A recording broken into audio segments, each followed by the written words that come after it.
Welcome home, Trevor. You must be tired from your business trip. My husband Trevor, who had always acted like a tyrant at home, had just returned from a business trip. As soon as he saw me, he twisted his face in disgust. Your face just darkens my mood. Seeing you is so depressing. He then started eating the dinner I had prepared, lounging in the living room. I stood by him like a maid. After finishing his meal, he headed to the bath, flinging his suit at my face as I went to get his change of clothes. Hey, maid! Take this to the cleaners. Yes. I squatted to pick up the suit, feeling crushed by being called a maid. While checking the pocket before sending it for cleaning, my fingers brushed against a piece of paper. Unfolding it, my eyes widened in shock. At that moment, I realized everything. I see how it is. Well, if that's the case, I have my own plan. Soon, he would be begging me, his face pale with fear. My name is Brianna, a 31-year-old working from home as a web designer, married for 2 years. Trevor and I met at a matchmaking party 3 years ago. He is a sales rep at a small company and used to play rugby. His assertive approach initially seemed manly and reliable to me, who had a little experience in love. A year into dating, he proposed, and I accepted, dreaming of a happy family life. I can't wait to start a happy family with you, Brianna. Me neither, Trevor. I'm looking forward to our future. Well, first off, you should quit your job. What? I worked at a big web production company then. I was a lead there and felt fulfilled. I actually want to keep working even after we got married. Of course, you have to quit your job. No way I'm going to support a wife who just slacks off at home. I felt a bit irked by his comment, but I decided to let it go for now and asked, why do I have to quit? If you keep working after we are married, it's like I'm not man enough to support you. It's embarrassing, so just quit your job, okay? He had some rather old-fashioned views about men being men. I never expected him to go this far though. But... Your job can be done from home, right? So just work from home. End of discussion. In the end, I couldn't oppose him and reluctantly left my job. I decided to become a freelance web designer working from home. Honestly, I did miss my old job, but I couldn't stand up to Trevor. Later, he and I rented an apartment and started living together. However, soon after we got married, I was shocked to discover something. Trevor couldn't handle basically any work around the house. We hadn't lived together before getting married. I had been living alone, while he had always lived with his parents, even after starting his career. Maybe that's why he couldn't even do basic things like cooking or using the washing machine. Initially, I thought he would learn in time, but he showed no interest in doing so. He would just dump all the housework on me and spend his time as he pleased, often playing video games. My frustration with him kept growing. One day, I couldn't take it anymore and decided to talk to him. Hey Trevor, could you please start doing a bit more housework? What did you say? He sat up from the couch where he'd been lounging and scrolling through his phone, looking annoyed. I'm saying you need to help out more with the housework, Trevor. Why? He looked genuinely confused, so I replied in surprise. Because we live together. You need to share in the housework. What are you talking about, Brianna? It's always been understood that housework is wife's job. His casual dismissal confused me. Are you being serious? It's normal for both spouses to share housework. I'm working too, you know. But you're just playing around on the computer at home. Calling that a job is an exaggeration. It doesn't matter whether you work outside or not. Housework is a wife's responsibility. That's not right. His dependable and manly nature, which I admired, turned out to be just a facade of a domineering husband. No matter what I said, he wouldn't listen. So I ended up doing all the housework. Time passed, and about a year into our marriage, Trevor started coming home late and being away more often, saying he was busy at work. His attitude at home became increasingly arrogant. One night, when he didn't return home even past 11 p.m., I finished the housework and went to bed early. Then, late at night, he came home and woke me up. Hey, Brianna, wake up. What? What's going on, Trevor? I asked, rubbing my eyes, and he yelled at me. How dare you sleep before your husband comes home? You are supposed to greet me with a smile when I return. But I tried to contact you, but you didn't respond, and I have work tomorrow. No excuses. When I come home, you should greet me with a smile, have dinner and a bath ready. You are joking, right? Of course not. Now get up. I'm hungry, so make me some late night snacks. I looked at the clock. It was past 2 a.m. At this hour? Give me a break. Just make the snack. If you don't listen, we might as well get a divorce. Shocked by his mention of divorce, I got up. Nervously, I made the snack as he instructed. He watched it with crossed arms until it was ready, then ate it with satisfaction. After this, I'm going to take a bath, so get my towel and clothes ready. Okay, got it. I felt like a maid. I kept trying to fulfill his demands, even though it was hard. Around that time, my freelance work became busier. Even though I was working from home, I finally had steady clients and was busy with deadlines. The stress of my demanding job, the need to be perfect in housework, and Trevor's tyrannical attitude were overwhelming. Before I knew it, I started suffering from chronic stomach pain. Trevor continued to be absent from home. When he did come home, he was usually drunk and treated me with disdain. There were no more outings or peaceful conversations as a couple. I even started thinking that it would be better if he didn't come home at all. I mean, all he would do at home is to act like a king. Then one day, I made a small mistake. I was feeling under the weather with a cold and forgot to buy a new pair of socks that Trevor had asked for. Where are the new socks? He asked irritably early in the morning. Oh, I'm sorry. I forgot to buy them. I've been feeling sick since yesterday. How incompetent can you be? You're really useless. He sighed and continued. Go buy them now, and use your own money, of course. But I've got a fever and a cold. No excuses. This is why you're no good. Go buy them now. Despite feeling dizzy, I was sent out in my pajamas to the supermarket. As I returned home with the socks, I cried. Why did I have to take all this?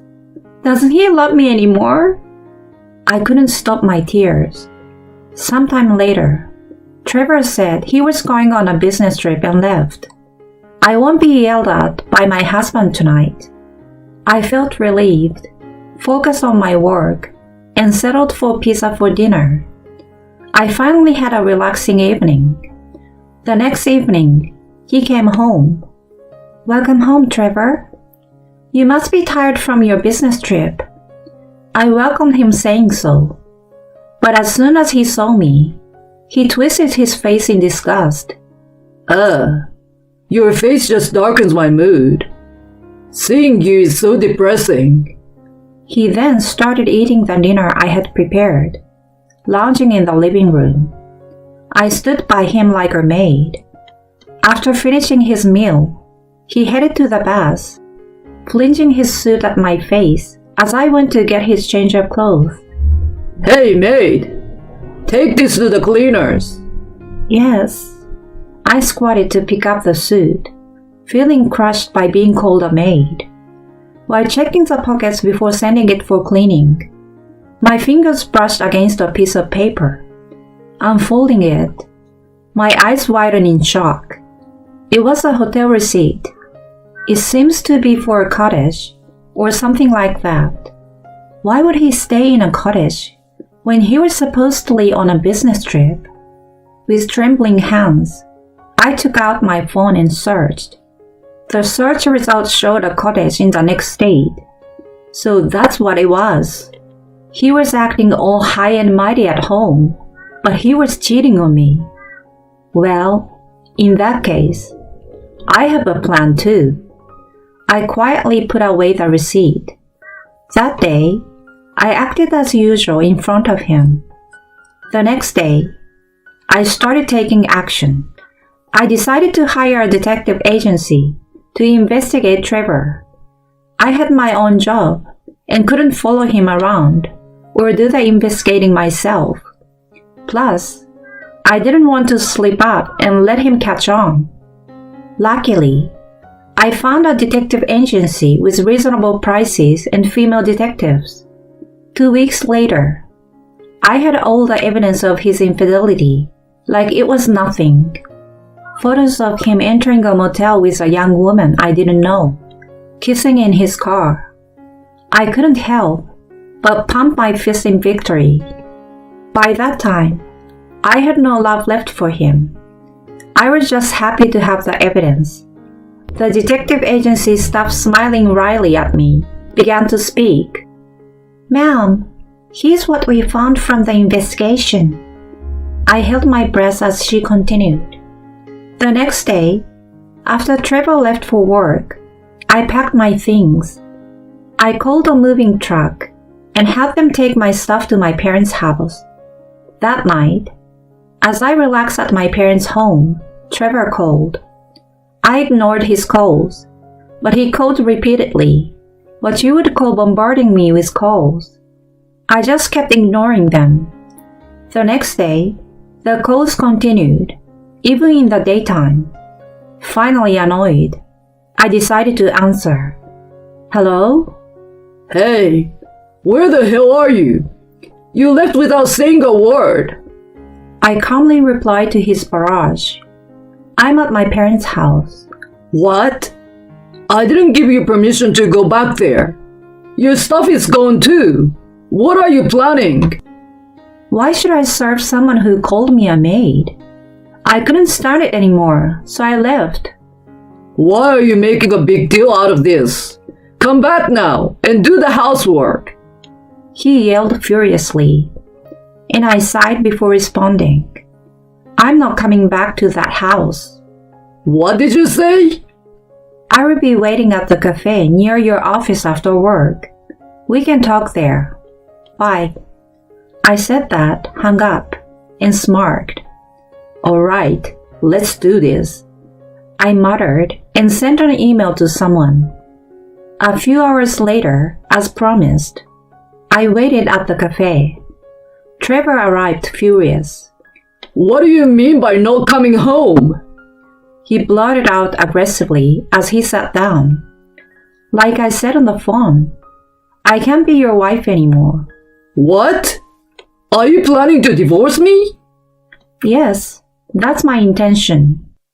As I calmly answered, he was about to yell back, turning red, when suddenly his phone rang.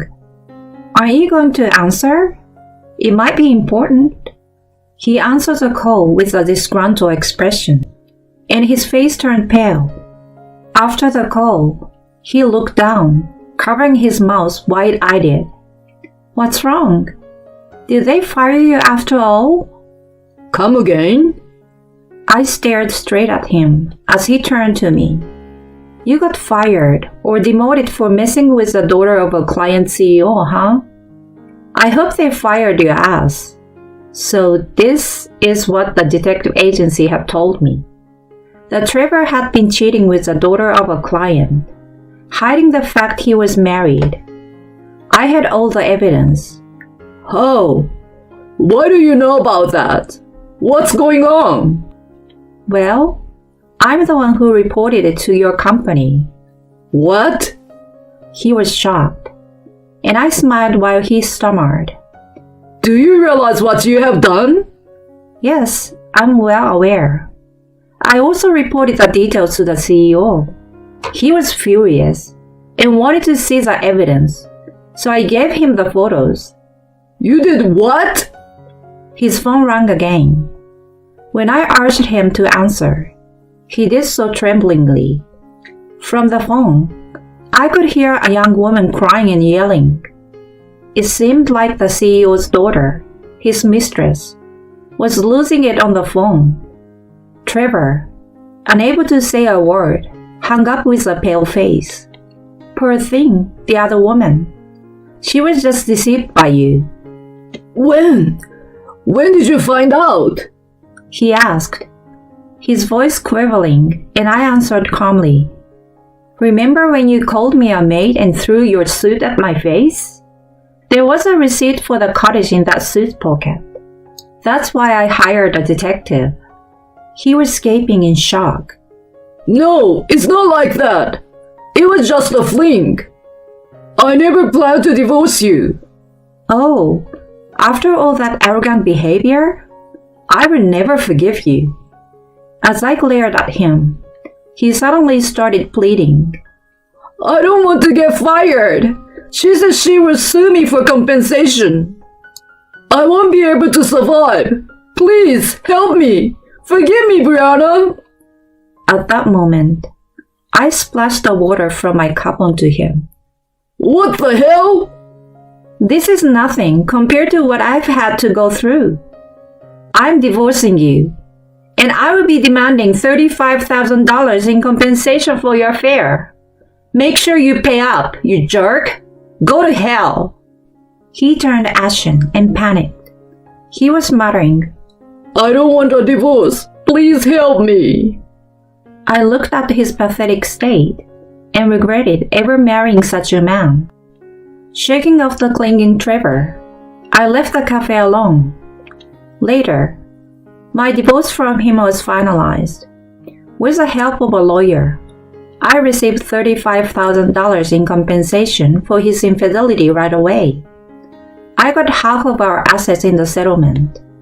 The CEO, the father of his mistress, was furious and ended business with his company. Trevor really got fired from his job.